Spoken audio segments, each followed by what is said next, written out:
when you hear stories like we've heard today from family that love and adore Gloria, you don't have to look very far to find friends who love and adore Gloria. And so this really is the sort of second movement of today. We heard stories of remembrance from family members. We're now going to move into the opportunity for friends to share stories. But before we move to that, we do have a few people that Bob has sent a special invite to come and share some stories and memories of Gloria. And the first person is Joan Sapella, who's publisher of the independent newspaper. But I know she was running just a little bit later. So Joan's here. Great. Thank you.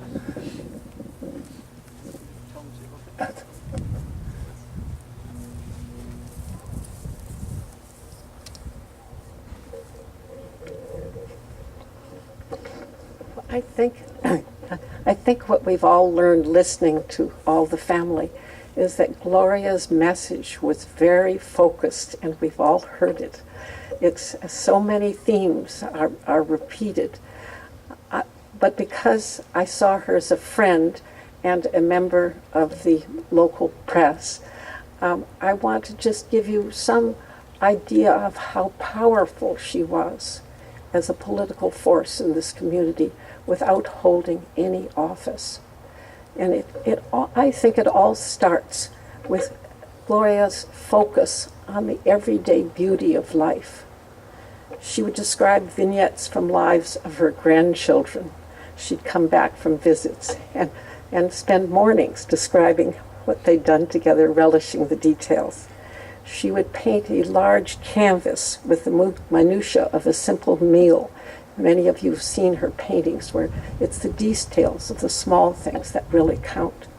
Her attention when you'd drop by for a breakfast with Bob or Gloria, again, she would magnify the occasion with her attention to the specialness of it.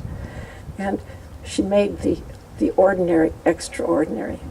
She lived in the exquisiteness of the moment, as if practicing Zen meditation, and drew those around her into seeing life as she did. So with this artist's eye, she would look at the community. She arrived at her independent view of what Livermore should be well before the rest of us. I first met her at the Independent back in the 60s. When the newspaper had just started and the community was just sort of gathering its political force.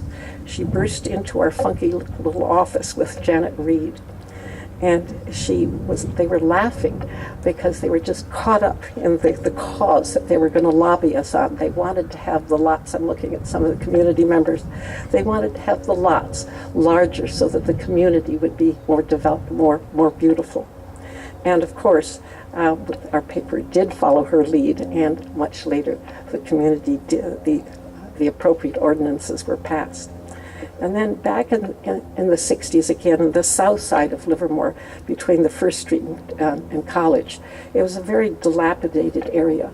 And Bob and Gloria chose a rundown home and turned it into a jewel and a masterpiece. And now everyone takes for granted the fact that this is the historic part of town where home shows with hundreds of homes are shown.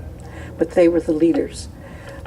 And then we've mentioned this winery, but one of the points is that there weren't the little home wineries back at the time when Bob and Gloria transformed this farmhouse.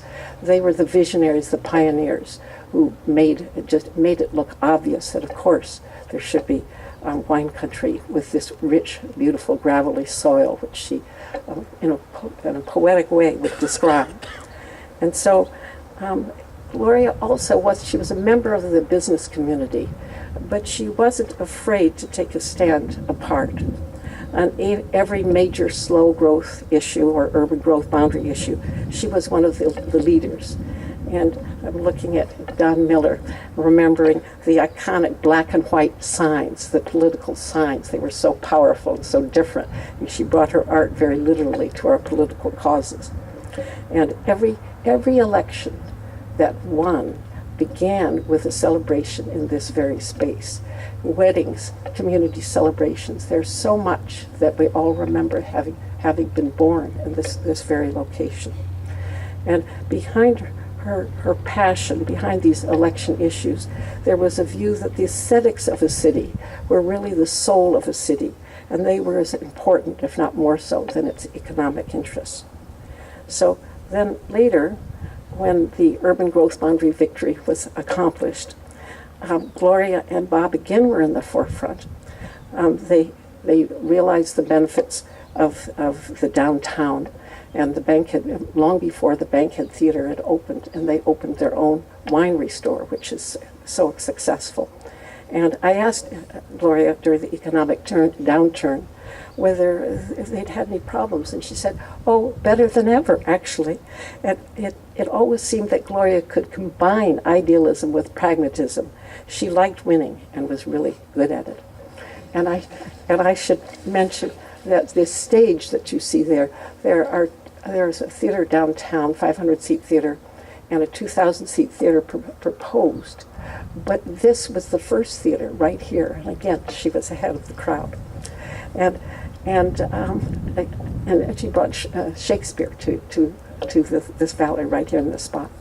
So her most recent passion, actually, is the development of a regional theater. And she was talking to a naysayer and said, "How dare you oppose my theater?" Her eloquence and her feisty spirit, of course, coming out, her eloquence at council meetings transcended the petty arguments of others. She spoke of the transformative power of art and the importance of bringing it into our lives. Gloria was not just a bold visionary. She worked tirelessly and effectively to turn her goals into reality. She could be feisty in her fight for the prize, as well as humorous and understated. In the end, she was a force for profound change in the city and the region. Because of this, Retzlaff Vineyards has become a center for all of us who have come to look at the world with her eyes, a world full of joy, beauty, and passion. These familiar grounds, the old olive trees lovingly intertwined, the undulating vineyards and the hills lifting us upward, all are reminders of the power of Gloria's spirit. I believe, as Farah and others have mentioned, I believe that when you're truly moved by someone, as I have been, as we all have been, that person moves inside you and becomes a part of who you are. We are all enlarged by Gloria and carry her with us to make the world a more magnificent place.